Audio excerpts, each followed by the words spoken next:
Hi guys, तो unit 2 price इस video में शुरू करने वाले हैं। तो अभी आपकी एक कंप्लीट एक्सप्लेनेशन वीडियो है, आप इसको फास्ट स्पीड में देखना और आपके सारे सेशन मैंने इस वीडियो में करा दिए हैं। बस एक टाइप्स ऑफ प्राइसिंग अगली वीडियो में आ जाएगा और रिवीजन सीरीज आप सबके लिए आने वाली है, एग्जाम से पहले आ जाएगी, एमसीक्यू सैंपल पेपर और रिवीजन अच्छे से करेंगे हम। लाइक जरूर कर देना और चैनल पर तो सब्सक्राइब कर देना।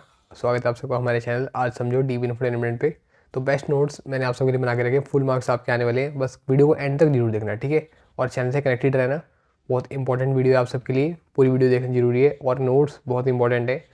तो क्लास 11th के लिए मैंने सारे नोट्स टेलीग्राम पे डाल दिए थे, पर क्लास 12th के लिए आपको परचेज़ करने पड़ेंगे यार। पर वीडियो में मैं बढ़िया तरीके से आपको पढ़ा रहा हूँ, तो आप वीडियो को एंड तक जरूर देखना, ठीक है। इस वीडियो को शेयर भी कर देना और लाइक और सब्सक्राइब तो अभी तक आपने कर ही दिया होगा, ठीक है। नहीं करो तो कर दो। तो स्टार्ट करते हैं। तो हमारे यूनिट 2 क्या है यहाँ पे, प्राइस, ठीक है, प्राइस डिसीजंस। तो यहाँ पे बेस्ट रिवीजन नोट्स मैंने आप सबके लिए बना के रखे हैं। तो स्टार्ट करते हैं अपना meaning and definition of price से। तो देखो प्राइस क्या है। प्राइस एक मनी वैल्यू है प्रोडक्ट और सर्विस की, ठीक है। जैसे प्रोडक्ट और सर्विस की पैसे के आधार पर उनकी वैल्यू अगर चेक करी जाए तो वो उसे प्राइस कहते हैं। फिलिप कॉटलर ने यहाँ पे क्या कहा है, price is the amount of money charge for a product और सर्विस, ठीक है। फिलिप कॉटलर ने क्या कहा है, प्राइस एक अमाउंट ऑफ मनी है, एक अमाउंट है जो कि पैसे की जो चार्ज करी जाती है एक प्रोडक्ट और सर्विस के लिए, ठीक है। और स्टैंटर ने यहाँ पे क्या कहा है कि price is amount of money needed to acquire a good और सर्विस, एक गुड या सर्विस पाने के लिए, उसको अपना बनाने के लिए जो कुछ पैसे की एक अमाउंट लगती है उसे प्राइस कहते हैं, ठीक है। एक दाम लगाते हैं, जैसे कहते हैं ना कि क्या कितना पैसा बना, तो वो एक प्राइस बन गया। इंपॉर्टेंस ऑफ प्राइस क्या है, प्राइस इज़ अ की एलिमेंट, प्राइस एक की एलिमेंट है, ठीक है। मार्केटिंग मिक्स का, हम मार्केटिंग बढ़ रहे हैं तो उसमें प्राइस बहुत इंपॉर्टेंट है। चार चीज़ होती है, प्रोडक्ट, प्राइस, प्लेस, प्रमोशन, ठीक है। तो उसमें से ही एक क्या है, प्राइस। तो वो आपको एक की एलिमेंट है, ठीक है। तो अब it is the only revenue generating element in the marketing, ठीक है।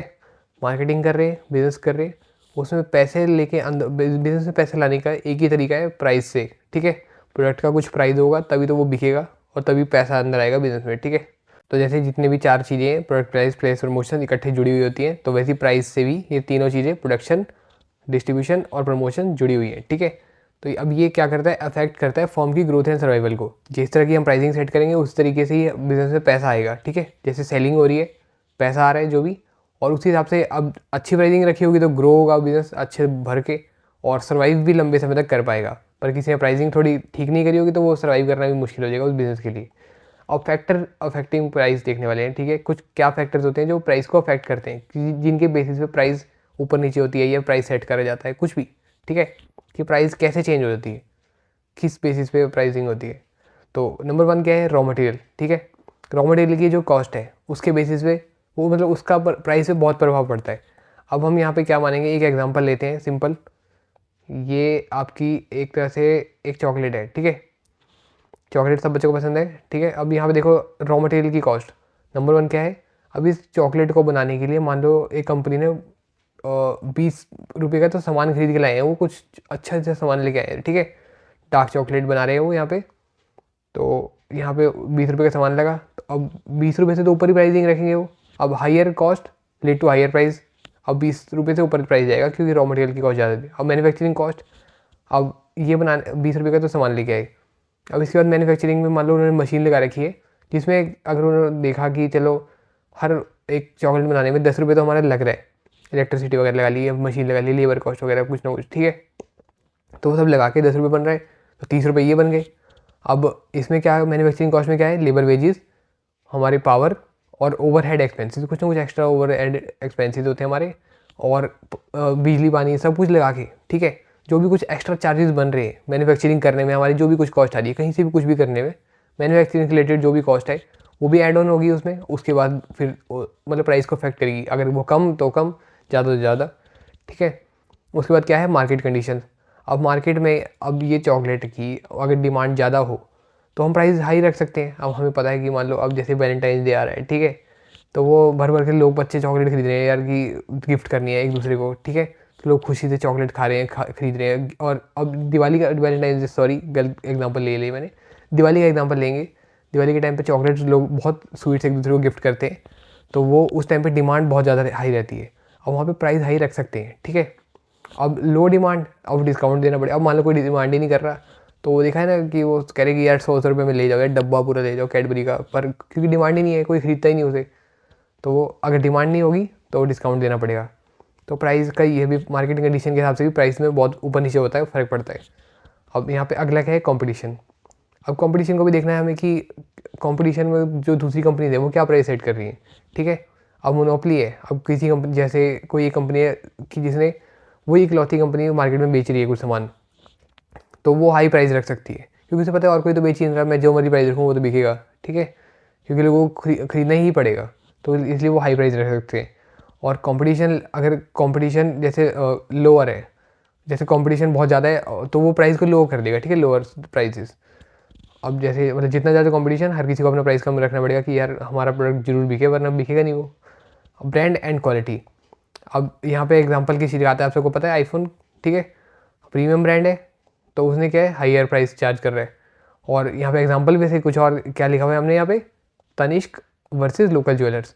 अब तनिष्क एक ब्रांड है, वो भी ज्वेलरी बेच रहे हैं, एक नॉर्मल लोकल ब्रांड होता है वो भी ज्वेलरी बेचता है, तो तनिष्क वाले ज़्यादा प्राइस क्यों सेट कर रहे हैं और क्यों चार्ज कर रहे हैं, क्योंकि वो प्रीमियम ब्रांड बना दिया उन्होंने अपना, ठीक है, ऐड वगैरह थे और सेलिब्रिटी वगैरह थे वहाँ पे, वो ये एडवर्टीजमेंट कराते हैं, ठीक है, तो सब कुछ इसलिए वो प्रीमियम ब्रांड बना के उसको प्राइस हाई चार्ज कर रहे हैं।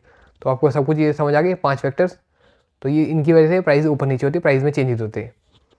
ऑब्जेक्टिव्स ऑफ प्राइसिंग, अभी देखो ये सबसे पहले प्राइसिंग के वो पढ़ रहे हैं, मतलब प्राइस के बारे में पढ़ रहे हैं, उसके बाद हमारा प्राइसिंग मेन स्टार्ट हो जाएगा, तो वो अच्छे से हम उसको पढ़ना शुरू करेंगे, ठीक है।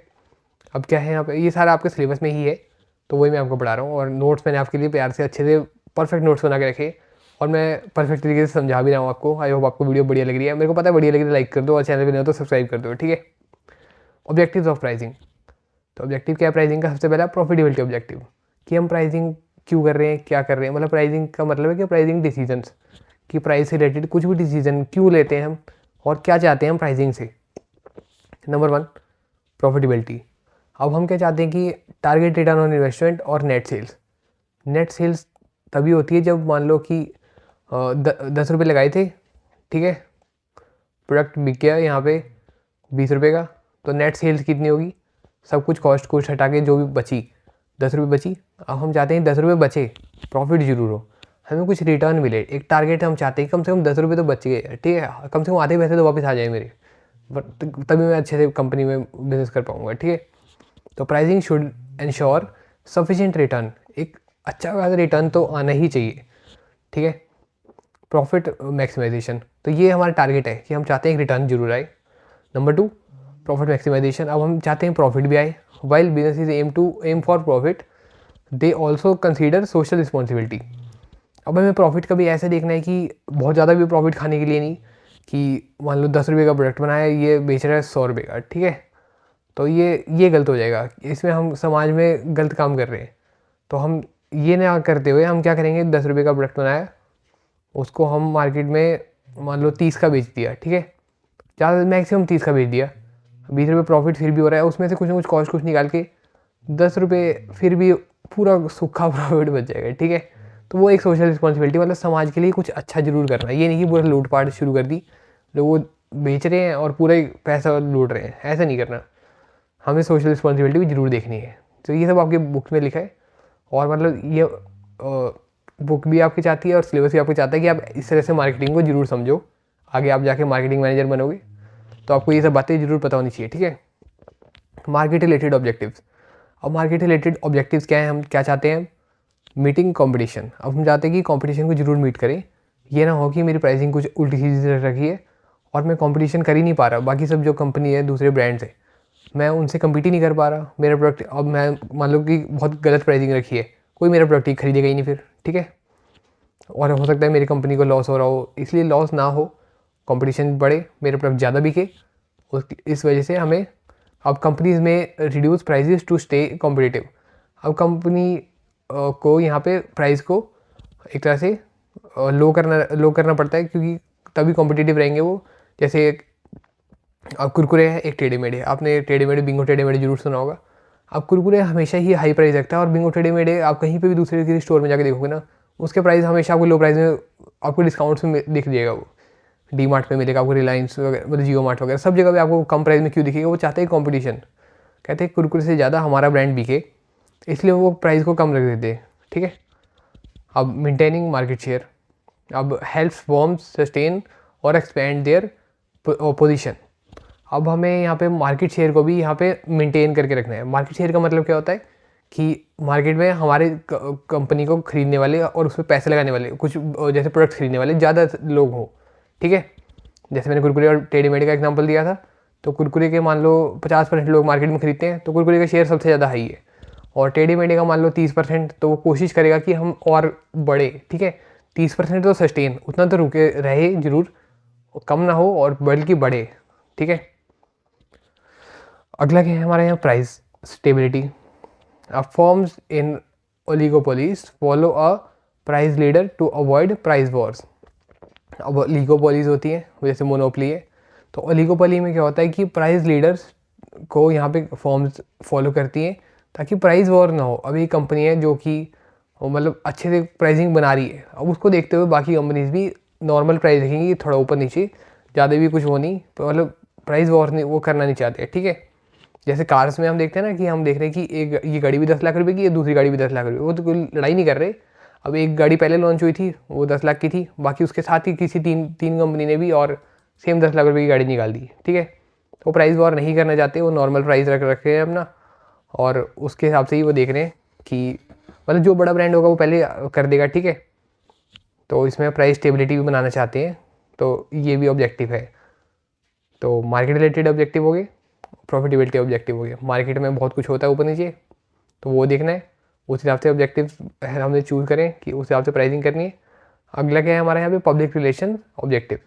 अब लास्ट में हमारा क्या है, पब्लिक रिलेशन, जैसे कि मार्केटिंग हम कर रहे हैं तो PR होता है, जानते हो आप। तो पब्लिक से हमें रिलेशन बनाना है, मीडिया से प्रमोशन हमारी सही तरीके से हो, पब्लिसिटी हो। जैसे enhance public image, a firm's reputation affects pricing strategies. अब एक फॉर्म की जो रेपुटेशन है वो अफेक्ट कर रही है प्राइसिंग स्ट्रेटजीज़ को। जैसे ही हमने रेपुटेशन बनाना चाहते हैं, जैसा हम चाहते हैं अपने ब्रांड को दिखाना, उस हिसाब से हम प्राइसिंग करेंगे, ठीक है। अब मेरे को अगर एप्पल का मैं अगर मैनेजर हूँ, ठीक है, मार्केटिंग मैनेजर हूँ, तो मैं क्या चाहता हूँ कि उसको मैं प्रीमियम सा दिखाऊँ और महंगा सा दिखाऊँ। मेरे को एक रेपुटेशन बनानी है मार्केट में कि लग्जरी प्रीमियम ऐसा कुछ, ठीक है। तो वो मैं उस हिसाब से प्राइसिंग करूँगा अपनी। अगला क्या है यहाँ पे, resource mobilisation. Some products example petrol have high price to generate revenue, ठीक है।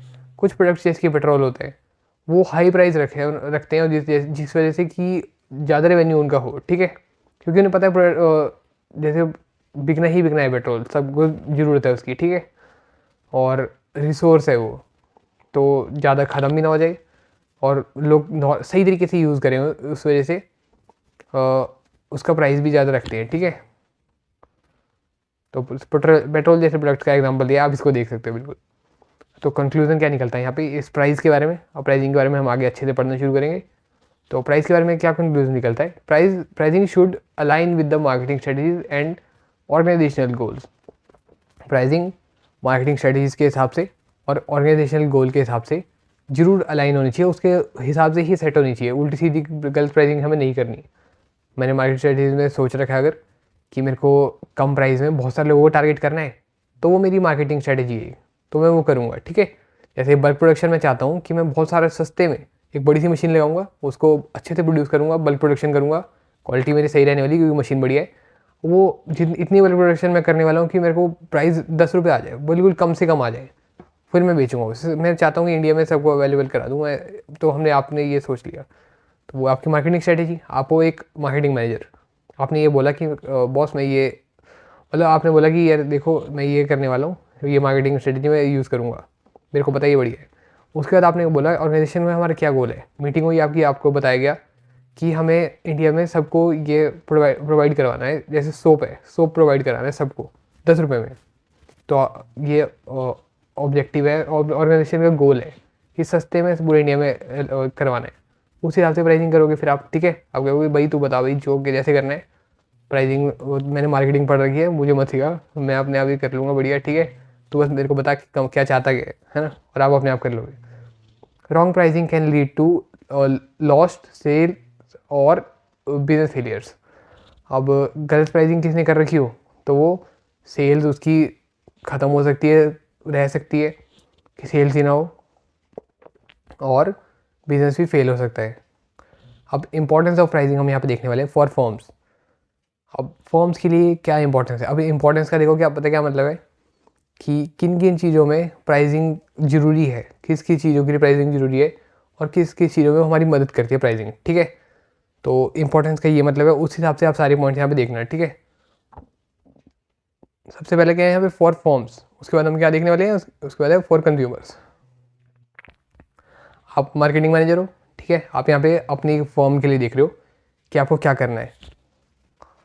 तो सबसे नंबर 1 पे आप क्या चाहते हो, आपने आपकी मीटिंग हुई, आपने बताया कि अच्छी प्राइसिंग आप अपनी कंपनी में सेशन दे रहे हो। ठीक है, जिससे आप क्या बता रहे हो कि प्राइसिंग हमें क्या करेगी, कि डिटरमाइन करेगी competitive position and market share. हमने पढ़ लिया ना यहाँ पे, एक मार्केट शेयर बनाने में हमारी मदद करेगी।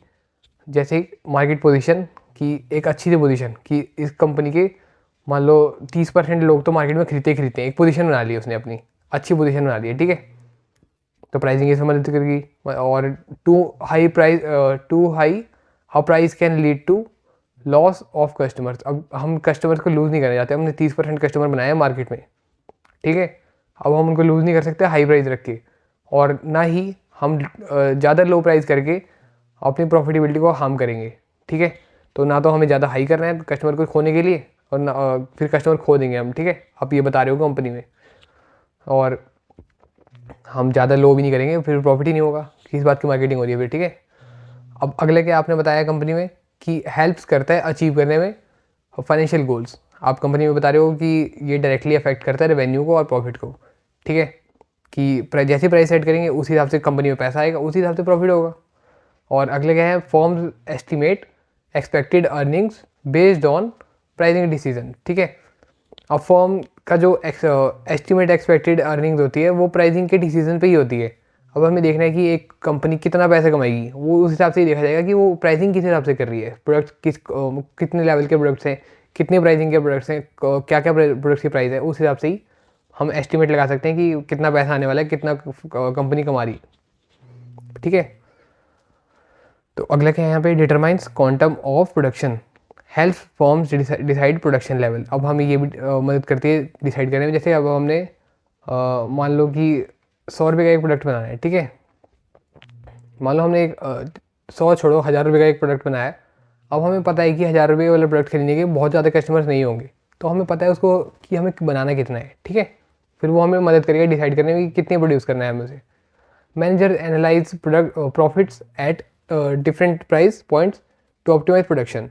अब मैनेजर जो होते हैं वो यहाँ पे क्या एनालाइज करते हैं कि प्रॉफिट एट डिफरेंट प्राइसिंग, कि अब हमें अलग अलग तरह की प्रोडक्शन करने वाले हैं, कि जितना प्रॉफिट के हिसाब से अलग अलग प्राइजेज हम चुनने वाले हैं और उस हिसाब से अलग अलग तरह की हम प्रोडक्शन करने वाले हैं। ठीक है, तो आप मैनेजर हो, आपने क्या एनालाइज कर लिया कि profit at different prices different price points to optimise production. अलग अलग पॉइंट, जैसे अलग अलग प्राइसिंग हम कर रहे हैं उस हिसाब से कितनी प्रॉफिट होने वाला है, उस हिसाब से ही हम प्रोडक्शन करेंगे, जिससे हमें ज़्यादा प्रॉफिट हो और अच्छा हमारा रहे, और हम प्रॉफिट को देखते हुए, ठीक है, जिस चीज़ में ज़्यादा प्रॉफिट होगा हम उस हिसाब से प्रोडक्शन करेंगे। अगले क्या है, influences product positioning and distribution. अब प्राइसिंग क्या करती है यहाँ पे, अफेक्ट करती है एडवर्टाइजिंग को और प्रमोशनल स्ट्रेटजीज़ को। प्राइसिंग के हिसाब से ही हम एडवर्टाइजिंग करेंगे, प्राइसिंग के हिसाब से ही हम प्रमोशनल स्ट्रेटजी चुनेंगे कि हमें कैसी की प्रमोशन करनी है। ठीक है, अब हो सकता है मेरा जो प्रोडक्ट है आईफोन है, जैसे वो पहले ही मान लो 1.5 लाख रुपये का उन्होंने रखा, उसे प्राइस सेट किया। अब वो उनको एडवर्टाइजिंग करने की इतनी ज़्यादा जरूरत नहीं, सबको पता है कि ये लग्जरी ब्रांड है, प्रीमियम है, तो ये महंगा ही बिकेगा। ठीक है, तो वो एक तरह से वो खुद ही में ही एक एडवर्टाइजिंग है, प्राइस ही एक एडवर्टाइजिंग बन गया उसका। ठीक है, और प्रमोशन करने के लिए भी वो उसी हिसाब से प्रमोशन करेंगे कि मतलब ये नहीं बता, वो लोगों को मतलब ये नहीं कोशिश करेंगे कि खरीद लो, वो सिर्फ अपनी क्वालिटी दिखाएंगे, देखो क्या बढ़िया क्वालिटी है, आपको खरीदो नहीं खरीदो ना खरीदो, ऐसे दिखाते हैं वो, क्योंकि उन्होंने प्राइस हाई रख रखा है। Higher price product often requires more extensive marketing. अब कुछ अलग अलग तरीके की ढूंढ के लेके आनी पड़ेगी कि किस तरह की मार्केटिंग हमें करनी है। ठीक है, कुछ विभिन्न प्रकार की मार्केटिंग हमें करनी होगी अगर हमने प्राइस का प्रोडक्ट हाई सेट कर दिए, ताकि लोगों को कन्विंस करना पड़ेगा कि कैसे वो खरीदें उसे, क्योंकि वो प्राइस जब हमने हाई सेट कर दिया है वो ऐसे तो खरीदने नहीं वाले। ठीक है, तो कुछ ना कुछ तो हमें उनको ऐसा बताना पड़ेगा कि वो उसको खरीदें। अब अगला क्या है यहाँ पे, determines quality and product variants. अब प्राइसिंग क्या इन्फ्लुएंस करती है यहाँ पे प्रोडक्ट्स के वेरिएशंस को फ्रॉम डिफरेंट इनकम ग्रुप्स। अब आपने देखा होगा कि जैसे कुछ कुछ एरियाज़ में मान लो कोई सिटी या कोई स्टेट बहुत ज़्यादा अमीर है, तो वहाँ पे कुछ कुछ प्रोडक्ट्स अलग तरीके के अवेलेबल है, जो कि हमारे एरिया में कई ऐसे प्रोडक्ट्स हम कहते हैं ये तो मेरे को मार्केट में दिखा ही नहीं। ये वाला जैसे मान लो कि कुरकुरे का, मैगी का देखो आप, ठीक है, मान लो मैगी का एक ऐसा वाला कोई वो फ्लेवर आता है, कोई ऐसे वाला वेरिएंट आता है जो हमारे यहाँ अवेलेबल नहीं है। आपने पर अपने कज़न को फ़ोन किया जो किसी दूसरी स्टेट में रहता है, वो बता रहे कि देखो भाई मैंने तो ये ट्राई किया, ये बहुत बढ़िया है और ये मेरे यहाँ पे बिकता है ये। तो वो क्यों हो रहा है ऐसा कि वो अलग अलग इनकम ग्रुप देख रहे हैं और उन्होंने मार्केटिंग कर रखी है। मान लो आप में थी, आप जैसे कोई मार्केटिंग मैनेजर, जो ये उसने मार्केटिंग सेगमेंटेशन हमने पढ़ा है ना पहले ही, तो उसमें टारगेटिंग वगैरह उसने यही करी है कि इस एरिया में और इस इनकम ग्रुप को हमने स्टडी करा है, रिसर्च करी, उस हिसाब से हम यहाँ पे प्रोडक्ट बेचेंगे, इस हिसाब से हम यहाँ वेरिएशंस बनाएंगे। और जैसे एग्जांपल क्या है, सैमसंग का जो ग्रैंड मिड रेंज में सैमसंग ग्रैंड, ठीक है, और सैमसंग गैलेक्सी S7 एज वो प्रीमियम में आता है। तो अलग अलग उससे हम वेरिएंट्स भी बना सकते हैं, क्योंकि हम अलग अलग इनकम ग्रुप्स को टारगेट करेंगे और उस जगहों पे ज़्यादा उसको बेचने की कोशिश करेंगे। अब जैसे मान लो आप किसी बड़ी स्टेट में गए, तो जहाँ पे ज़्यादा जैसे GDP अच्छी है, तो वहाँ पे क्या सुनने को मिला हमें कि ये हमने बोला ये वाला प्रोडक्ट दिखाओ, वो कहते हैं है ही नहीं, ठीक है, और हमने ये पूछा तो वो कह रहे हैं हाँ ये सब तो बिल्कुल आराम से अवेलेबल है। तो वो क्यों हो रहा है ऐसा, क्योंकि वो इनकम ग्रुप्स के हिसाब से वो सेट कर रखा है उन्होंने कि कहाँ कैसे हमें बेचना है। अगला क्या है, aligns with other marketing mix elements. Pricing क्या अफेक्ट करती है, प्रोडक्ट की क्वालिटी को, प्रमोशन को और डिस्ट्रीब्यूशन को। हमने पहले पढ़ लिया था ये ऊपर, ठीक है, कि प्राइसिंग क्या करती है कि कैसा प्रोडक्ट हम बनाने वाले, कैसी प्रमोशन हम करने वाले और कैसी हम डिस्ट्रीब्यूशन करने वाले हैं उसकी, ठीक है। If a product can not command a high price, forms adjust marketing strategies accordingly. अब अगर एक प्रोडक्ट हाई प्राइस को जैसे नहीं कमांड कर सकता, नहीं ले सकता, तो फॉर्म्स उसी हिसाब से मार्केटिंग स्ट्रेटजीज करेंगे, ठीक है। आप मतलब उसी हिसाब से मार्केटिंग स्ट्रेटजीज चूज़ करोगे। अगला क्या है हमारे यहाँ पे, supports free enterprise and long term survival. अब देखो फ्री एंटरप्राइज क्या होती है, जहाँ पे दूसरी कंपनीज कंपटीशन वगैरह के हिसाब से अपने आप ही प्राइस ऊपर नीचे होता रहता है, ठीक है। मतलब उस हिसाब से हम प्राइस सेट करते हैं कि बाकी लोग मार्केट में क्या प्राइस सेट कर रहे हैं। मतलब अगर फ्री एंटरप्राइज ना हो तो गवर्नमेंट बताती है कि भाई तुम्हें इतना प्राइस रखना है। अगर हम चाहें, वो तो कंपनीज को ना अच्छा नहीं लगता कि गवर्नमेंट बताए कि मतलब कि क्या तुम्हें प्राइस रखना है, एक जैसे लिमिट सेट कर देते हैं। तो इसलिए प्राइसिंग हमें इसमें भी मदद करती है, regulates production and resource allocation. Resources का सही तरीके से यूज़ करने में प्राइस मदद करती है हमें, और प्रोडक्शन को सही तरीके से करने में, सही प्रोडक्शन सही रिसोर्स को यूज़ करके वो प्राइसिंग उसमें हमारी मदद करती है। और जब हमने सही प्रोडक्शन करी, सही तरीके से रिसोर्सेज को यूज़ करा और प्राइसिंग हमारी सही है, तो इन्हें तो उसके बाद फिर हमारी फॉर्म अच्छे से सर्वाइव कर पाएगी। पर अगर इनएफिशिएंट फॉर्म, अगर फॉर्म इतनी इनएफिशिएंट है, मतलब एफिशिएंट नहीं है बिल्कुल भी, जिससे कि वो मतलब रिसोर्सेज को सही से यूज़ नहीं कर रही और प्रोडक्शन सही से नहीं कर रही, तो वो firm unable to price effectively में स्ट्रगल टू सर्वाइव। अगर उसने प्राइस को सही से इफेक्टिवली मतलब सेट नहीं कर पा रहा है वो, तो वो स्ट्रगल करेगा सर्वाइव करने में, ठीक है। अब कोई कंपनी कह रही है भाई हमें तो बचता ही नहीं यार, ऐसे सुनने को मिले ना, बचता ही नहीं, कुछ पैसा बचता ही नहीं, फिर वो बेकार प्रोडक्शन कर रहे हैं और ना उनको रिसोर्सेज सही से लेके आ रहे हैं कहीं से, तो वो कंपनी ज़्यादा चलेगी नहीं, ठीक है, क्योंकि उनको सिस्टम बनाना आया ही नहीं। अब लास्ट क्या है, एनहेंस कंपनी इमेज। प्राइसिंग क्या करती है, हेल्प करती है शेप करने में ब्रांड की रेपुटेशन को। अब ब्रांड की रेपुटेशन हमने जैसे पढ़ लिया था, क्या एग्जांपल यहाँ दे रखा है, apples premium pricing strategy enhance brand perception. तो जैसे कि परसेप्शन क्या है कि आपने माइंड में क्या बना रखा है कि एक प्रीमियम प्राइसिंग इन्होंने रख रखी है, प्रीमियम ब्रांड है, तो इसीलिए उन्होंने रख रखा है कि यही शो करने के लिए हाई प्राइस इसीलिए क्योंकि हमारा प्रोडक्ट बढ़िया सा है, लग्जरी है, प्रीमियम है, सब कुछ इसमें प्रीमियम फीचर्स और सबसे हट के अलग मिलते हैं। तो प्राइसिंग यही एक कंपनी की इमेज बना देती है फॉर कंज्यूमर्स। अब हमने फॉर्म के लिए तो पढ़ लिया सब कुछ, अब कंज्यूमर्स के लिए प्राइसिंग की क्या मतलब यहाँ पे इंपॉर्टेंस है। Number 1, aids in decision making. अब प्राइसिंग मदद करती है डिसीजन मेकिंग में। Pricing comparisons help consumer make rational buying choices, ठीक है।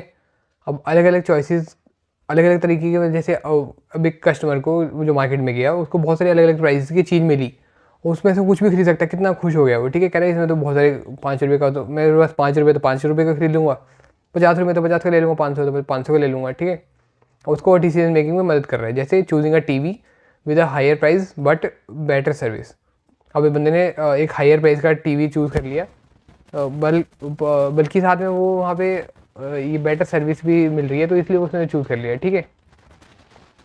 मतलब जैसे कई देखा होगा ना आप, कई लोग लोकल ब्रांड का, लोकल बोलने को मतलब जैसे दूसरी कंपनीज़ के प्रोडक्ट्स भी नहीं लेते, वो कहते हैं एलजी चाहिए या फिर सैमसंग या सोनी चाहिए, सोनी की टीवी है ना, तो बाकी कंपनीज की तरफ जाते ही नहीं है, वो देखते ही नहीं है, तो वो उनको लग रहा है कि उसमें बेटर सर्विस है इसलिए हम वो लेंगे। अब अगला क्या है यहाँ पे, मैक्सिमाइज सेटिस्फेक्शन। अब कंज्यूमर्स कंपेयर करते हैं प्राइजेस को और फीचर्स को to get the best value for money. अब उसको प्राइस मिल रही है, कुछ प्राइस चूज़ कर सकता है, तो वो प्राइस को कंपेयर कर सकता है यहाँ पे, ठीक है। प्राइस पता चल रही है उसे, अलग अलग प्रोडक्ट्स हैं, और उसको चूज़ करना है कि जैसे कौन सी कंपनी की नूडल्स उसे खरीदनी है, ठीक है। और फीचर देखिए, इस कंपनी की नूडल्स ज़्यादा अच्छी है, इसमें आटा है, इसमें व्हीट से बनी है, ये ग्लूटेन फ्री है, ये और एनर्जेटिक है, इसमें न्यूट्रिशन है, कुछ एक्स्ट्रा है, इसका फ्लेवर ज़्यादा अच्छा है, तो वो फीचर्स वगैरह के हिसाब से बेस्ट वैल्यू फॉर मनी, जितने पैसे कह रहे हैं कि 20 रुपये में जो बढ़िया प्रोडक्ट होगा वो लेके आऊँगा मैं, ठीक है। अब अगले क्या है यहाँ पे, reflects purchasing power and standard of living. अब हमारे यहाँ पे परचेजिंग पावर को यहाँ पे जैसे एक कस्टमर की रिफ्लेक्ट करता है, ठीक है, कि दिखाता है कि एक बंदे की कितनी परचेजिंग पावर है, उस हिसाब से वो खरीद लेगा प्रोडक्ट, मतलब जिसके पास जितने पैसे हों वो उस हिसाब से प्रोडक्ट ले सकता है। अब स्टैंडर्ड ऑफ लिविंग, अब जैसे कि क्या है, luxury purchases indicates higher price purchase power. अब लग्जरी कोई परचेज कर रहा है तो वो क्या दिखाएगा कि हायर परचेजिंग पावर है, उसके पास खरीदने का दम है, काफ़ी पैसा है उसके पास, ठीक है। और essential purchases reflect a lower standard of living. अब कोई लोग सिर्फ ज़रूरत का सामान खरीदते हैं तो वो क्या दिखा रहे हैं कि लोअर स्टैंडर्ड ऑफ लिविंग है, नॉर्मल ज़िंदगी उनकी, बस वो ठीक से बताना चाहते हैं कि कोई दिक्कत ना हो, पर स्टैंडर्ड उनका नॉर्मल है कि ज़रूरत की चीज़ें लेते हैं सिर्फ वो, ठीक है, लग्जरी नहीं ले पाते। तो यहाँ ऐसे लिखा है, वैसे कुछ ऐसे मतलब नहीं है इस बातों का, बस यहाँ पे ये प्राइसिंग कंज्यूमर के लिए ऐसी बात बन रही है यहाँ पे, ठीक है। मतलब जिसको ज़रूरतमंद और ज़रूरत का सामान लेगा, कोई अमीर है तो वो महंगी चीज़ें ले सकता है प्राइसिंग की वजह से। और एनहेंस सोशल वेलफेयर। अब कॉम्पिटिटिव प्राइसिंग क्या करती है यहाँ पे, एक better quality goods at reasonable prices में मदद करती है। अब कंपनीज कंपटीशन के चक्कर में कि हमारा प्रोडक्ट ज़्यादा बिके, अच्छा बिके, वो यहाँ पे प्राइसेस को कम रखती है और सही प्राइस में रखती है ताकि लोगों को फ़ायदा हो। मतलब लोगों को क्या फ़ायदा, मतलब वो चाहते हैं कि वो बिके ज़्यादा, पर उसमें लोगों को फ़ायदा अपने आप ही हो रहा है, तो उनकी प्राइसिंग के चक्कर में लोगों को फ़ायदा हो रहा है, तो लोग खुश हो रहे हैं, ठीक है।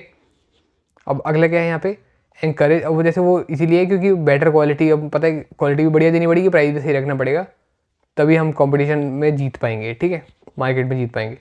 तो ये क्या करती है, एनकरेज करती है फर्म को to innovate and improve product quality. अब कंपनी को यहाँ से जैसे एनकरेज करती है और उत्साह देती है उन्हें कि मोटिवेट करती है उन्हें कि वो यहाँ पे प्रोडक्ट, नए नए प्रोडक्ट्स बनाए, कुछ नई नई इनोवेशन करें। जैसे टेस्ला देखा ना, बढ़िया बढ़िया इनोवेशन कर रहे हैं, प्राइसिंग नॉर्मल रख रहे हैं, और इनोवेशन करने के बाद वो यहाँ पे प्रोडक्ट की क्वालिटी भी इम्प्रूव कर रहे हैं, ठीक है। तो यही है इसमें, हमने जैसे कि पढ़ लिया सारे कंज्यूमर्स के लिए भी, और यहाँ पे प्राइसिंग फॉर्म के लिए भी जो इंपॉर्टेंस है वो हमने पढ़ लिया, ठीक है। अब अगले क्या है, फैक्टर्स इन्फ्लुएंसिंग प्राइसिंग। प्राइसिंग को कौन कौन से फैक्टर्स इन्फ्लुएंस करते हैं, तो सबसे पहला क्या है, इंटरनल फैक्टर्स, उसके बाद क्या है, एक्सटर्नल फैक्टर्स, ठीक है। नंबर 1 पे एक्सटर्नल फैक्टर्स में क्या है, मतलब इंटरनल फैक्टर्स में, सॉरी। तो देखो, कंपनी के अंदर के जो भी फैक्टर्स हों वो इंटरनल फैक्टर्स हैं, और एक्सटर्नल कंपनी के बाहर जो भी कुछ हो रहा है मार्केट में, एनवायरनमेंट में, और किसी कंट्री में, स्टेट में, कुछ भी, वो एक्सटर्नल है सारी चीज़ें। जो बाहर के लोग, जैसे बाहर कौन कौन आ रहे हैं, यहाँ पे डिमांड है, डिमांड कस्टमर के हिसाब से, किसी भी चीज़ के हिसाब से, मतलब कुछ भी मार्केट में हो रहा है उस हिसाब से डिमांड सेट हो रही है, ठीक है। डिमांड के हिसाब से बायर्स के बिहेवियर, अब लोग हैं मार्केट में, कंपटीशन क्या चल रहा है, दूसरी कंपनीज हैं, रॉ मटेरियल सप्लाईज, उस हिसाब से इकोनॉमिक कंडीशन, अब कंट्री कैसी चल रही है, कंट्री में पैसा कैसा चल रहा है, कहीं कंट्री ज़्यादा गरीब तो नहीं हो रही है हमारी, ठीक है। और गवर्नमेंट रेगुलेशन, गवर्नमेंट क्या रेगुलेशन बता रही है, तो यहाँ पे वही है, हमने पढ़ रखा है, पेस्टल एनालिसिस पढ़ा था ना, उसमें था PESTLE, तो उस हिसाब से पी से क्या, पॉलिटिकल, गवर्नमेंट, ठीक है, और एल से लीगल, कुछ भी लीगल बना रखे हैं चीज़ें, ठीक है। इकोनॉमिक कि मार्केट में क्या चल रहा है और कंट्री की कैसी इकोनॉमी है, ठीक है। टेक्नोलॉजी वगैरह, और जैसे वो मान लो कि आप इसमें आ रही रॉ मटेरियल में, और कंज्यूमर कस्टमर, ठीक है, सोसाइटी, तो वो सब चीज़ें मिला के, और डेमोग्राफिक वगैरह सब कुछ, तो वो एक्सटर्नल फैक्टर में। अब इंटरनल में क्या है, number 1 objectives of the firm, aligns pricing with the business goals. अब प्राइसिंग जैसे हमने फैक्टर्स का मतलब है कि कौन कौन सी चीज़ें प्राइस को ऊपर नीचे करती है, या प्राइस किस हिसाब से सेट होती है, और कौन कौन सी चीज़ों को प्राइस में फ़र्क पड़ता है कि इस हिसाब ये मतलब इस हिसाब से प्राइस बदल जाएगी, चेंज हो जाएगी, इस हिसाब से प्राइस सेट होगी। Number 1 objective of pricing, objective of the form, alliance pricing with the business गोल। अब जैसे कि आपने पढ़ लिया था ऊपर कि अब हमें देखना है कि क्या बिजनेस गोल है, उस हिसाब से हमें प्राइस सेट करनी पड़ेगी। Role of the top management, अब टॉप मैनेजमेंट किस हिसाब से क्या कर रहे हैं, pricing decision by the top leaders. अब टॉप लीडर्स जैसा चाह रहे हैं, जैसा सोच रहे हैं, वो उस हिसाब से प्राइस सेट होगी।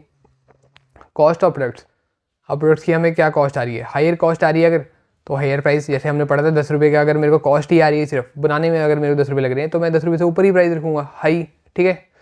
अब अगला क्या है, product differentiation, unique features, high prices. अब अगर मैं यूनिक फीचर दे रहा हूँ, एप्पल है जैसे कह रहा है कि सब कुछ ही हमारा सिस्टम अपना है, iOS है, ऐप स्टोर है, और एप्पल सफारी है, सब कुछ मतलब वो बना रहे हैं सिस्टम कुछ, एप्पल म्यूज़िक है, तो वो कह रहे हैं हायर प्राइस लेंगे हम इसका, तो ठीक है। या कोई मान लो रॉयल्स रॉयस है, कह रहे यूनिक फीचर्स है इसमें, परफेक्ट हमारा ब्रांड है तो, और परफेक्ट प्रोडक्ट्स है तो यूनिक है, तो इसलिए हाई प्राइसेस रख रहे हैं वो, ठीक है।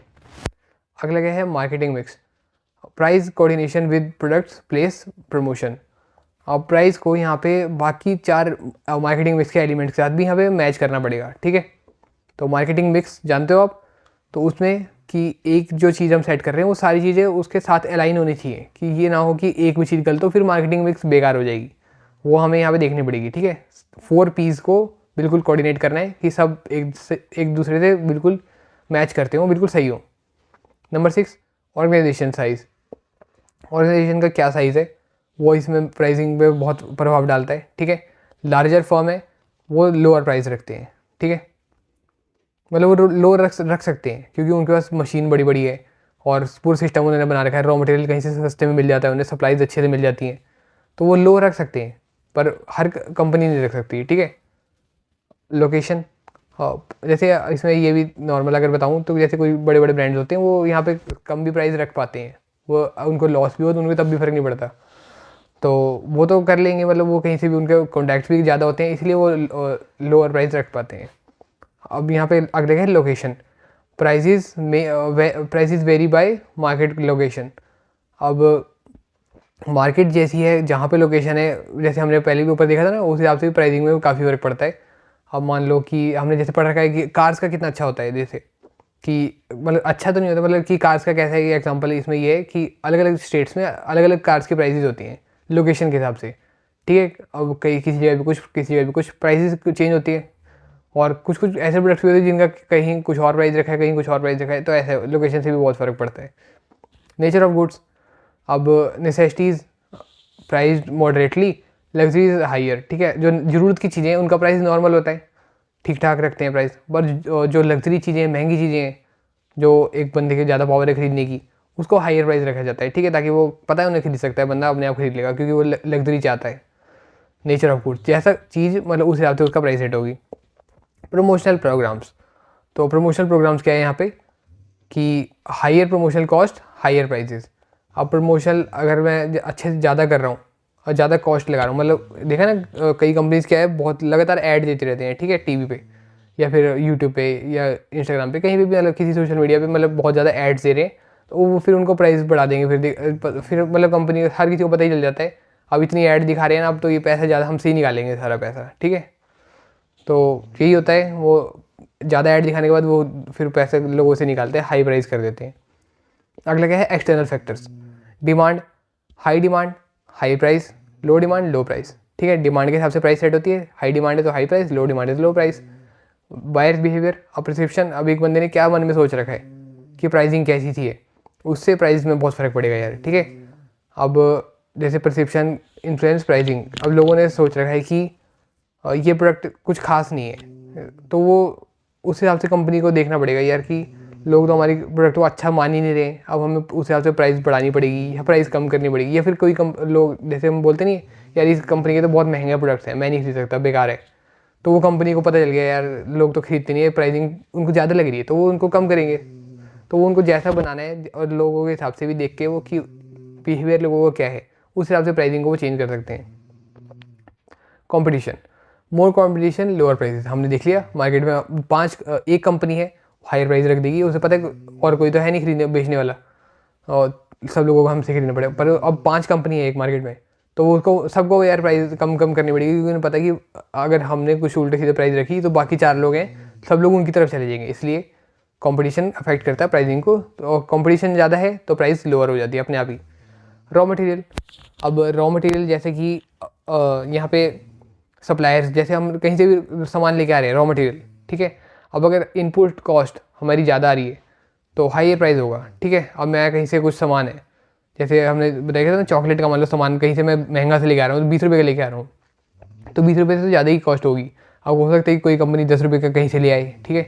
तो अगर मैं 20 की लेके आ रहा हूँ तो मेरा 20 से तो ऊपर ही बनेगा भाई प्रोडक्ट हाई। अब किसी को हाई भी लग सकता है वो कि अरे यार 20 रुपये की एक नॉर्मल छोटी सी चॉकलेट है ना।